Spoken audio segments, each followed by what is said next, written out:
বলছি, হাতের সামনে ডায়েরি বা খাতা পেন আছে? একটু চট করে লিখতে থাকুন তো, কয়েকটা পয়েন্ট বলছি। প্রথম পয়েন্ট, রবীন্দ্রনাথ টেগর বা রবীন্দ্রনাথ ঠাকুর নয়, রবীন্দ্রনাথ সান্যাল বা রবীন্দ্রনাথ সান্যায় লিখছেন। দ্বিতীয় পয়েন্ট, রামমোহন রায় সতীদাহ প্রথার জনক ছিলেন। 3 নম্বর পয়েন্ট, রামমোহন রায় ব্রিটিশদের দালাল ছিলেন। 4 নম্বর পয়েন্ট, বিবেকানন্দ বামপন্থার প্রোডাক্ট ছিলেন।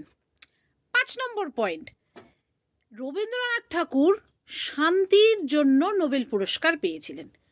কে বলেছে? কোনো এক শান্তির ছেলে নিতিনবাবু।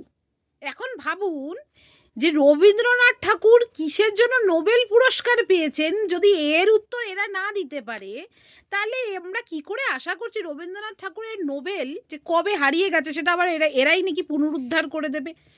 মানে বিজেপি যে কত বড় জোকার হয়ে গেছে, আর বাংলাকে আর বাংলার সংস্কৃতিকে কত বড় জোকারে ওরা পরিণত করতে চাইছে, এই ঘটনাগুলোই তার উদাহরণ।